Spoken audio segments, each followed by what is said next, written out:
Hey everyone, Adri here with GIGABYTE Gaming, bringing you a review, though a bit of a belated one, of Dragon Age the Veilguard. This took me a good bit longer than I had hoped, for sure. The game released on October 31st, and between balancing IRL stuff and the inherently long length of the game, I'm currently sitting at over 130 hours played, and I only just completed my first playthrough in the last couple of days. But hopefully my critique can still be of use to anyone who still might consider purchasing the game in the future, or perhaps my perspective will just be interesting for those who are curious. Now, at this point, it's important that I emphasize that this game has drummed up a lot of controversy and strong feelings, shall we say. Some of this has been political, and while I won't be getting into that directly, there are certain elements of those political issues that can't be rightly overlooked, as they do affect some design choices in the game, and these choices do ultimately affect the overall integrity of the game. For that reason, I will at least touch on some of these politically adjacent elements. Aside from the political stuff, there's also the accusations of potential review curating on the part of BioWare and EA. I myself previously did a short video about this issue, and there are many more on YouTube published by reviewers themselves about their own personal experiences, and I highly recommend you check those out if you're curious. Suffice it to say, it's, at a minimum, a bad look for the developer. And then there's the general dissatisfaction over the direction that the Dragon Age franchise has been going in over the course of its history. This is something that I myself am affected by. But I'm going to do my very best to not let that admitted bias color my impression of the game in an unfair way. Now, with that little disclaimer out of the way, let's talk about the game. And I think the most generous place to start is the combat, because it is arguably the best part of Veilguard, and I'd like to start this review off on a positive note, since there'll be plenty of negative things to say later. I personally chose the warrior class for my playthrough and immediately gravitated toward the two-handed big damage smash build. And let me tell you, it feels good. Not always, but definitely more often than not. And as an action RPG, Veilguard blends elements of Dragon Age Inquisition and Mass Effect Andromeda to give the player a much more streamlined, action-oriented experience compared to any of the three games that came before it. And this will likely come off as good news for some and bad news for others. For those who, like me, really preferred the more tactical-oriented gameplay of the first and to some extent the second Dragon Age game, Veilguard has little of what you want to offer. So if you had any hope at all that the game would be a return to form for Dragon Age's approach to combat, you'll be sadly disappointed. And if that's a deal breaker for you, I totally understand. However, for those who are willing to embrace Dragon Age's continual shift toward action gameplay, I'm happy to report that it is better than ever. Gone are the days of having your character get stuck on every single ankle-high ledge you collide with mid-combo, forcing you to awkwardly stop and reposition your attack. I'm looking at you, Inquisition. Most of the little kinks like that hampered the combat experience in previous games have been ironed out, leaving a mostly silky smooth experience. Basic and heavy attacks are weighty and impactful, with enemies reacting to the force of your blows by having their own attacks be staggered and interrupted. When an enemy winds up an attack, whether melee or ranged, the player gets the obligatory little colored indicator over their heads. Yellow means the attack is blockable, and red means the attack is unblockable. The indicator starts off faint toward the beginning of the attack, and then grows gradually darker as the attack gets closer to the point of impact. Players can perform both standard blocks if they're a warrior using a shield, as well as well-timed perfect blocks, which, with the right talents, can open up opportunities for special counterattacks.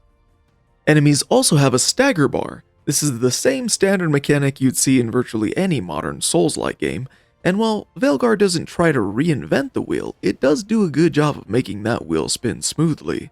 All attacks contribute toward filling up the stagger bar, with some attacks contributing more than others, and when the bar is filled, the enemy enters a defenseless staggered state. When an opponent is staggered, they become susceptible to special takedown attacks, And while these special attacks only come in a handful of unique animations, the execution animations, which trigger when the damage from the takedown will be enough to kill the enemy, never stopped feeling amazing.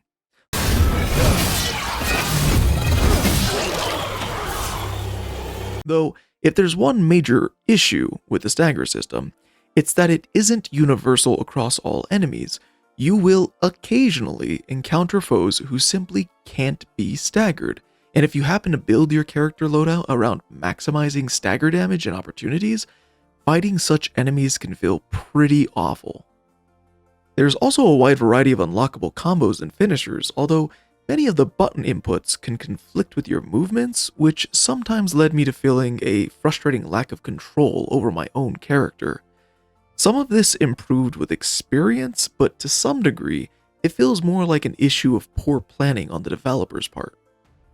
Additionally, the game allows for a somewhat hybrid playstyle, with each class having access to 2 different sets of weapons. For Warrior, these were a one-hander and shield set and a two-hander set, which could be swapped instantly mid-combat with just the push of a button. And Veilguard does a decent job never boxing the player into one specific build. Player skills can be refunded and reallocated freely from the very start of the game, allowing the player to experiment with all the different talent combinations they could possibly think of. However, I will say one issue I had with the skill grid was in just how extensive it was. It very much reminds me of the sphere grid in Final Fantasy X, except far less linear, which is kind of problematic. A player will have over 50 skill points to distribute by the end of the game, which is only enough to cover maybe a third of the skill tree. That's just how many talent options there are. So while players are technically free to respec at will, I couldn't help but feel discouraged by the sheer scope of the skill tree. What if I refund all my skill points to try a new build, decide I prefer the old one, only to realize that I don't remember where all my old skill points go? I'd have to sit down for far too much time trying to retrace my steps and logically work out which skills I must have been using before. At one point, I even considered taking a screenshot just to use as a guide. It's such a hassle that I often chose simply not to bother. This could very easily be remedied by allowing players to save their current build as a preset so they can instantly switch back and forth between new ones and old ones. This very much feels like a problem that stems from Veilguard's inconsistent development cycle. For a little background, Veilguard started its development as a single-player story-centric game, was then transitioned over to being designed as a live service game, only to then be reoriented back to a single-player story game, which means a decent amount of time, labor, and investment went toward developing various live service elements in Veilguard, and the influence of that live service-centric development period seems to show through in various parts of the game.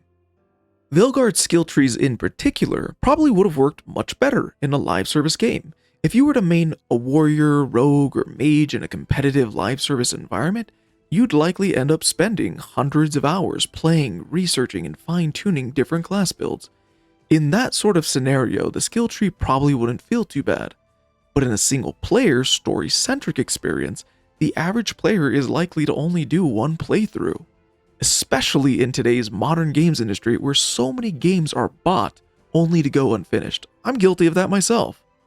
And the single-player experience isn't competitive.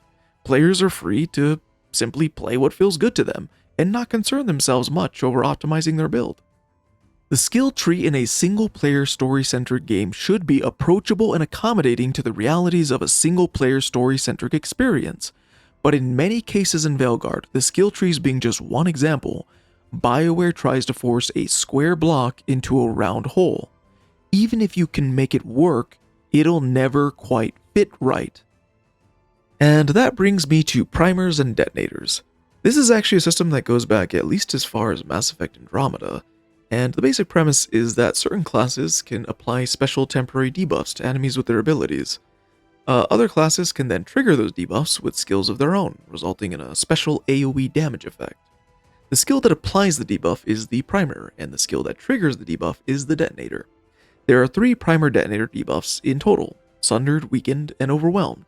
In general, warriors can apply Overwhelmed and detonate Weakened, mages can apply Weakened and detonate Sundered, and rogues can apply Sundered and detonate Overwhelmed, although some runes can be used to apply primers as well, but more on those later. To make the most of the primer detonator system, players would need to form their groups based on which companions will allow the player to detonate more primers more often. Overall, the primary detonator system feels pretty good, although it does lack a certain sense of diversity and imagination.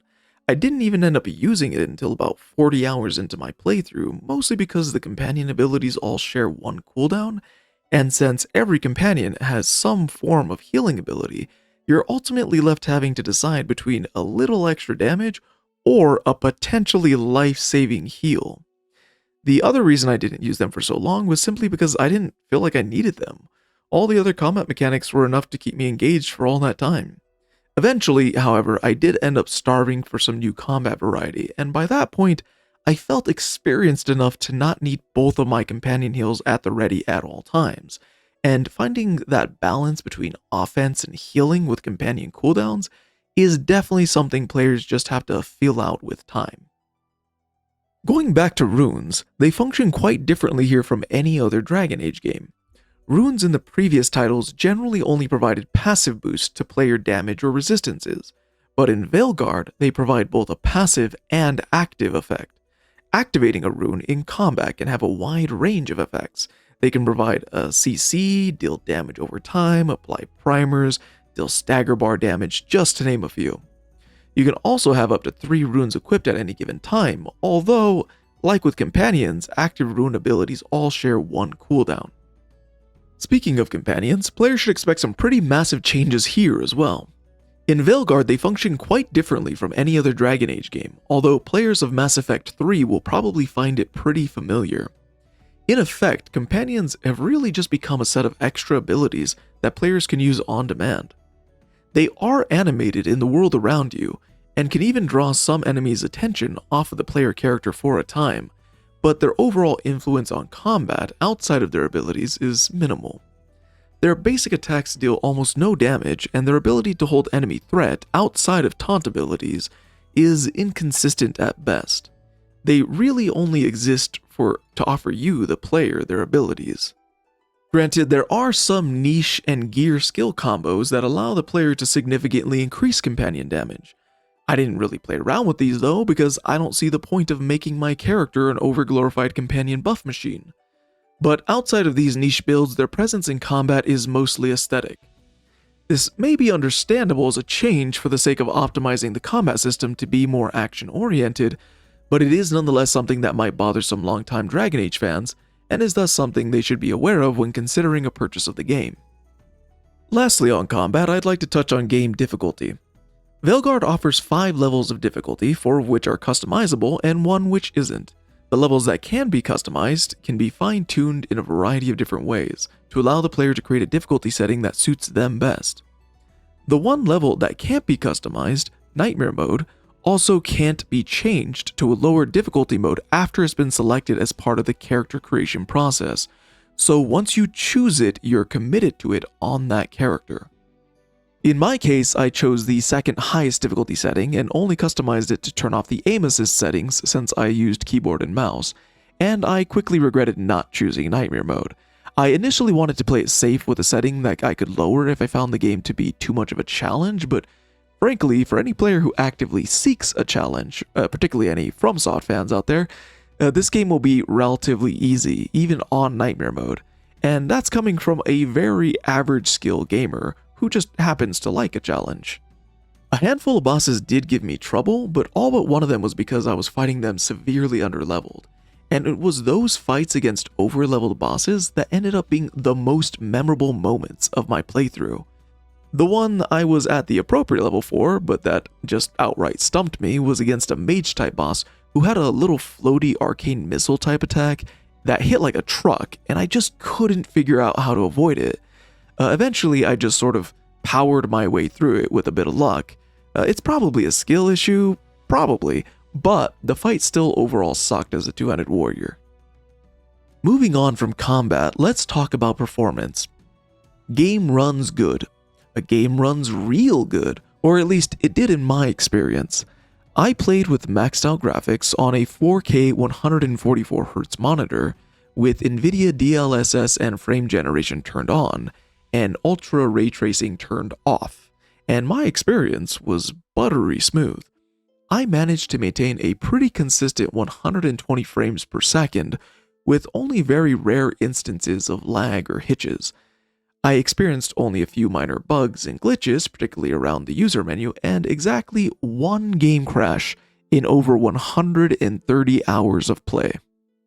There were a handful of times where my character's ultimate ability was just automatically unequipped for inexplicable reasons, but it never ended up being a major issue.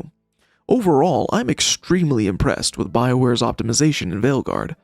Granted, expecting a game to work acceptably well at launch should just be a standard, but given the state of the modern games industry, it felt like nothing short of a miracle. Especially after having played the absolute mess that was Star Wars Outlaws. So credit where credit is due, BioWare. And just as an aside, I'll be providing my computer specs in the description to use as a point of reference. However, all that being said, I did search online to see if anyone else was encountering any issues that I didn't, and some players have reported experiencing some game-breaking bugs and multiple crashes, so just be aware that for the unlucky few, you might experience more serious issues than I did. Although, as we get further from the game's launch, we're likely to see more patches come out that might address these issues. But you should, of course, do the necessary research and always remember, buyer beware. In terms of graphics, Veilguard is nothing short of gorgeous. It looks utterly stunning at times, with colorful, stylized visuals that are beautifully animated. Character animations are also done quite well, with natural, smooth body movements, believable facial expressions, and well-optimized lip sync. Although, character heads are definitely a little too big. Not enough to be bobblehead levels of ridiculous, but definitely enough to constantly give off a feeling that something just isn't right. And there's also much to be said about how Veilguard's art design is in direct conflict with the thematic history of the franchise, but I'll touch on that more in a bit. Overall, from a purely objective, unbiased perspective, Veilguard's graphics are absolutely exceptional. Alright, that's enough of the mostly positive stuff. From here, we'll talk about the things about Veilguard that don't work quite so well. Let's start with something rather light, armor and weapon design. I'd say, overall, the armor in the game is very hit and miss. Some of it is absolute garbage, while some is actually quite good. Particularly in regards to helmets, there is some very weird, janky headwear that feels so out of place in a franchise that had once historically had a more grounded, realistic take on armor design going back to the very first game, Origins. Not to say all the hats in Origins looked great, but they were at least comparatively more grounded than what we see here in Veilguard. But at some point in the series, the games completely abandoned all sense of practical realism, and now have embraced some World of Warcraft levels of silliness. Granted, not all the armor and helmets are bad. I found some of the options to be great in fact. And thankfully, the game does allow you to freely transmog your gear, so you can get all the stats you need from the ugly armor with all the flair and style you want from the good armor. Likewise, the game also provides an interactable mirror in your base that allows you to re-customize your character's appearance whenever you want, as often as you want. And on a slightly different note, every single helmet in the game comes with some kind of balaclava. Whether it's a helmet that shows either very much or very little of the character's face, it's always obscured by a balaclava-style head covering, and it's not even like a medieval appropriate take on a balaclava. This thing looks like a tactical balaclava right out of Call of Duty or Metal Gear Solid. And it takes away some of the enjoyment of all the time players spend in customizing their character by not letting them see said character wearing all the stupid little hats that BioWare's made. The worst part, though, is the anachronistic nature of the balaclava, and this is something that is seen in many aspects of the game.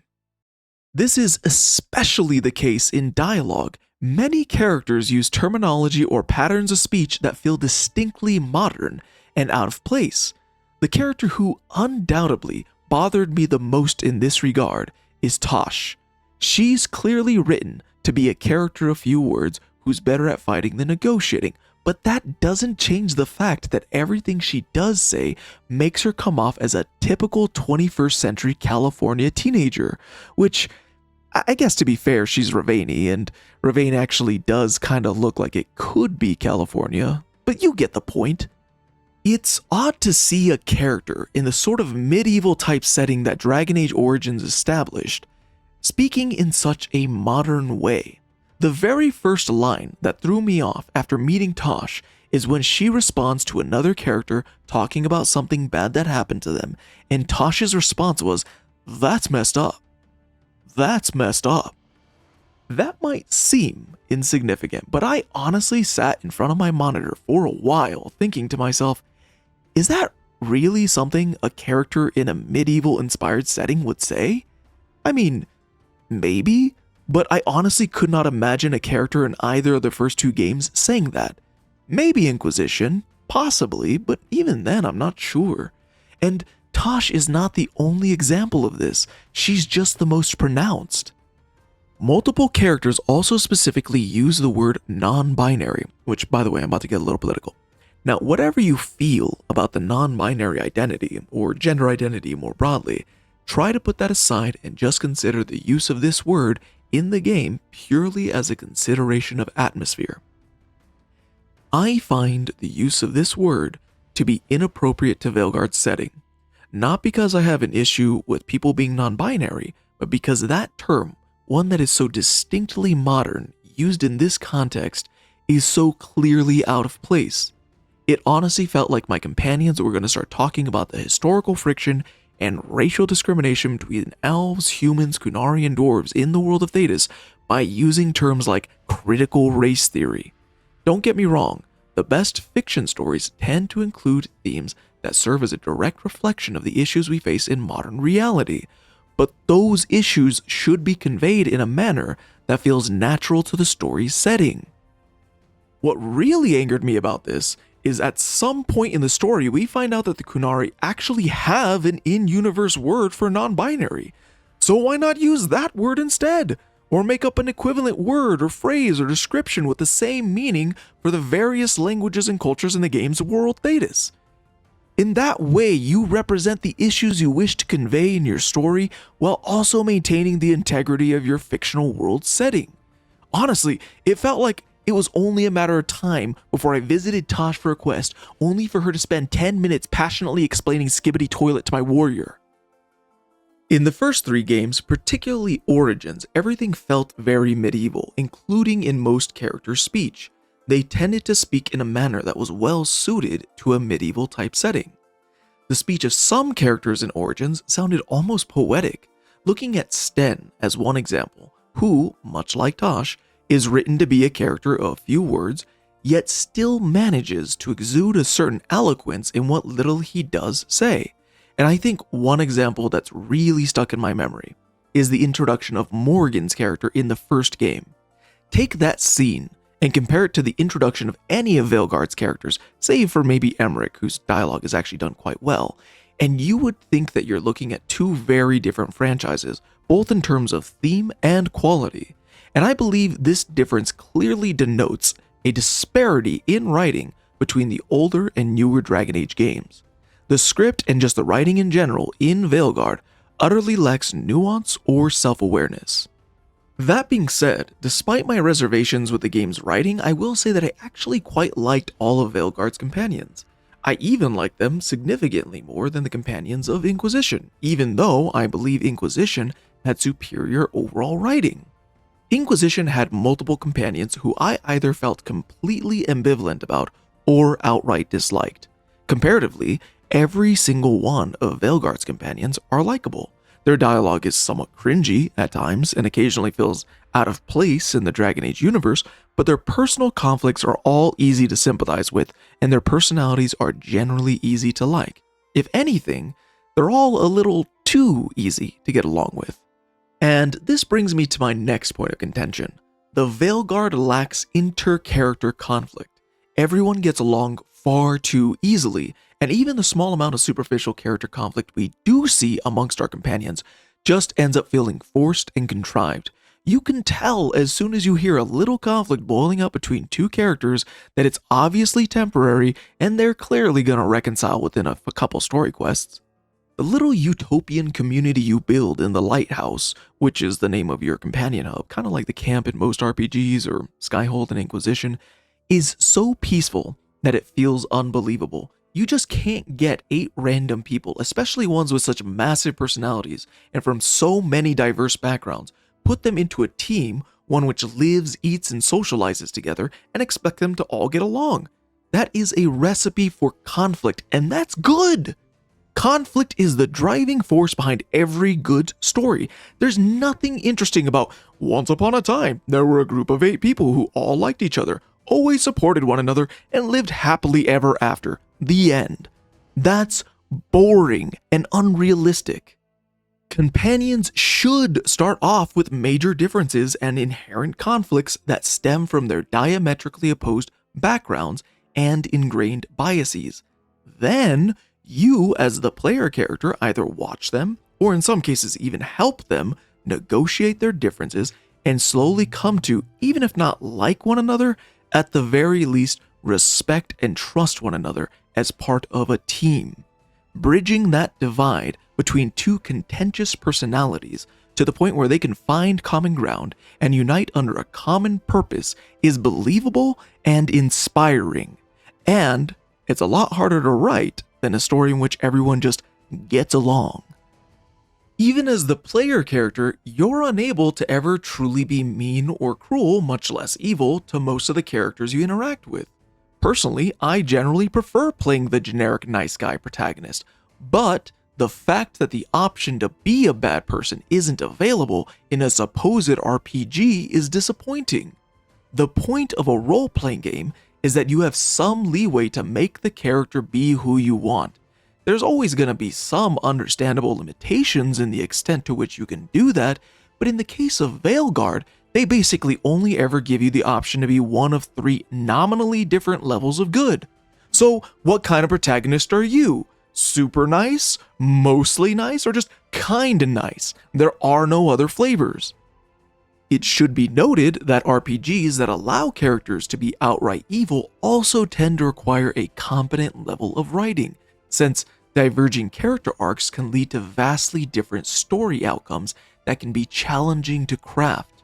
Whereas a story where the character arc, at least in terms of their personality, is only comprised of different shades of good is comparatively much easier to write.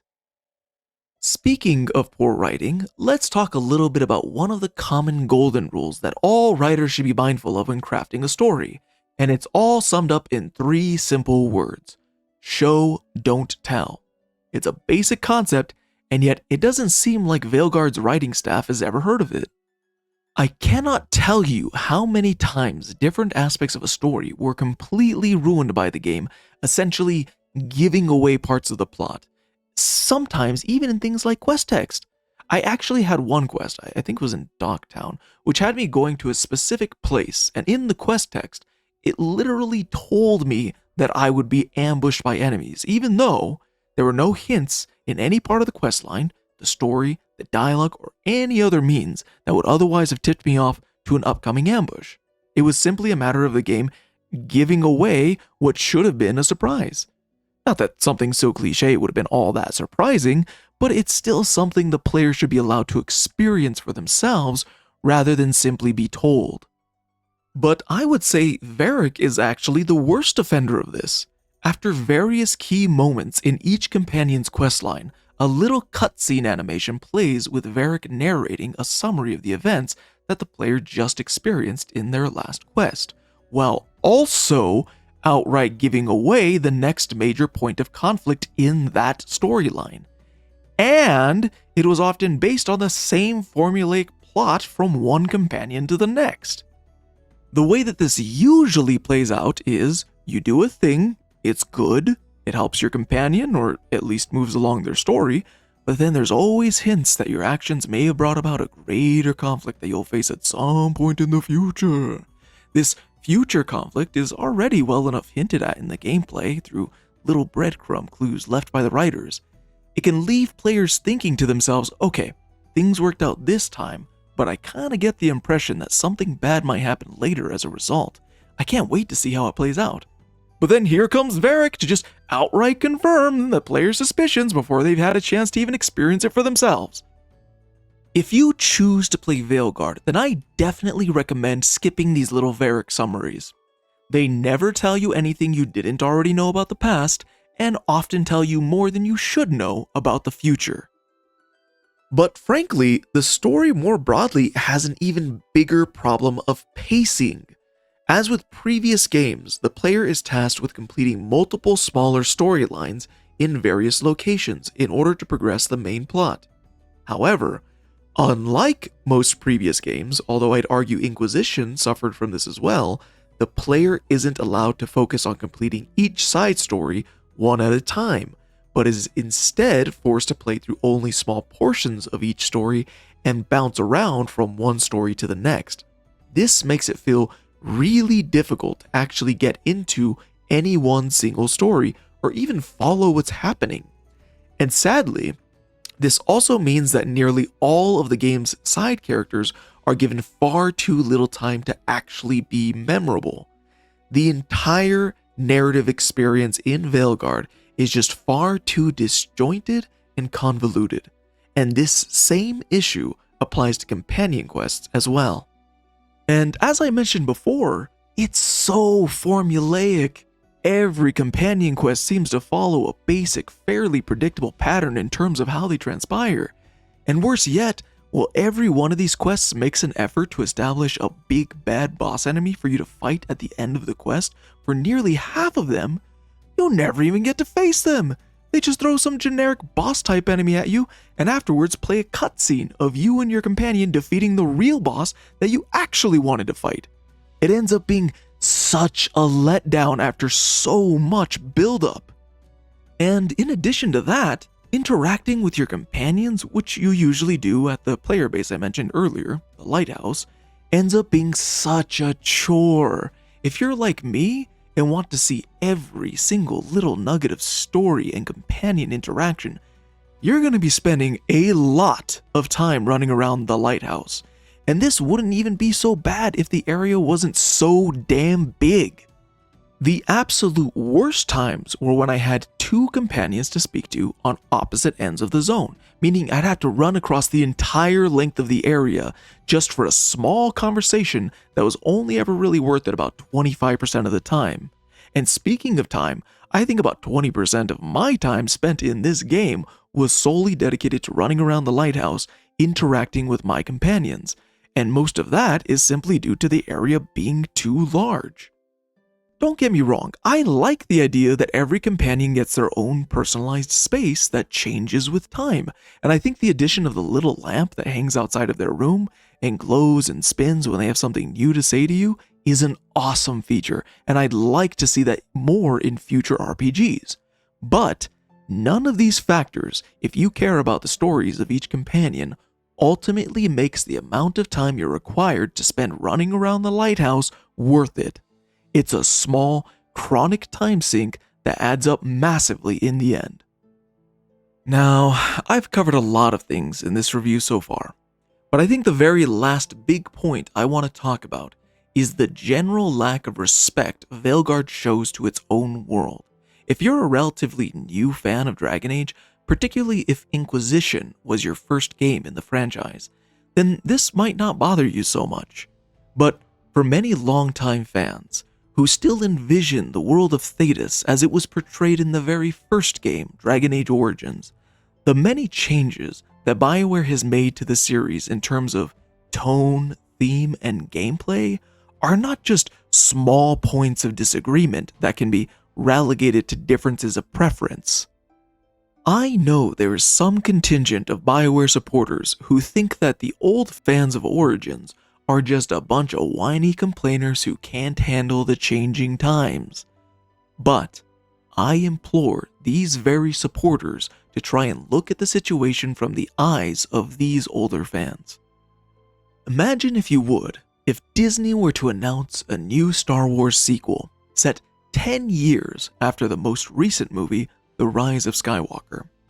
Now, imagine that the director of this movie decided that, in their new take on Star Wars, every single intelligent being in the galaxy could use Force powers.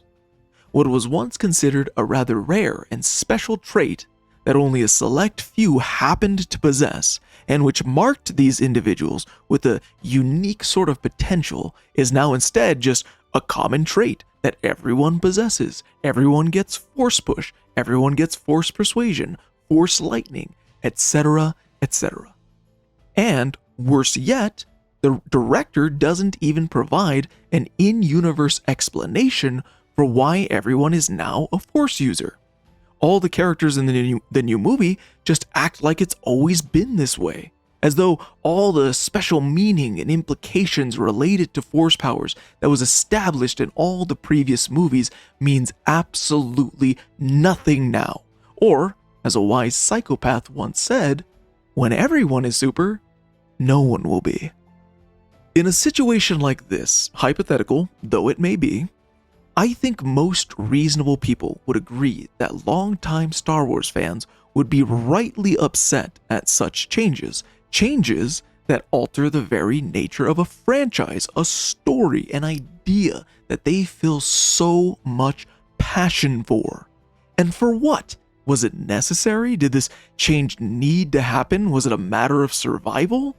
Or was it simply a matter of one creative mind looking at an established piece of art and thinking, I could honor this piece of art by offering my own contribution to its legacy that's appropriate to the spirit that it represents, but I think I can do better. So, how does this relate to Dragon Age? Well, take a look at your screen. What you're seeing is my warrior character using various different warrior abilities, and most of them have some element of magic infused into them, whether visually, mechanically, or both. Warriors can create giant hammers of light to empower their attacks. They can set enemies on fire. They can use necrotic magic to deal damage over time. They can do so many magical and superhuman things that it leaves every previous protagonist in the series in the dust in terms of raw power. And it's never explained. Nothing happens to your character that clearly changes them and suddenly grants them magical superpowers, and this seems to be the case no matter which class you choose. Rogues are also somehow magical now. This one choice, just as a single example among many, clearly demonstrates an utter disregard for the spirit of the franchise, and it damages the integrity of the story and world of Veilguard itself. Magic in Dragon Age, much like Force powers in Star Wars, are meant to be special and rare. Only a select few are born with the ability for mysterious reasons, and it serves as something of both a gift and a curse. The power it grants you, while in many ways wonderful, is also potentially dangerous. In previous games, mages were explicitly ostracized and oppressed for it. Being a mage, having the ability to use magic, is a trait that entirely defines your life and places you within a small, select minority in the world of Thedas. And those who aren't born mages, the majority of people in the world, can't just suddenly use magic. There were, to be fair, some instances in previous games where a warrior or a rogue could access some pseudo-magical abilities through quests and DLC, but those were always very limited and sufficiently explained. The game clearly detailed why a warrior or rogue could use some magical ability within a given context, but it was never full magical powers, and there were always clearly defined limitations. But Veilguard never explains why warriors and rogues can suddenly use magic. It never even mentions it. And strangely, the standard of older games where only mages have access to magical abilities still seems to be the standard in Veilguard's story, only to be then entirely contradicted by the combat system. There are a few instances of enemies gaining magical powers for reasons that are properly explained, even if it is a bit contrived in my opinion, but what the game doesn't explain is why the player characters and their warrior rogue allies also seem to have access to magical powers as well. It's like the game is locked in constant conflict with itself in terms of how it applies its own in-universe rules around magic between the story and the gameplay, and it honestly gets pretty confusing.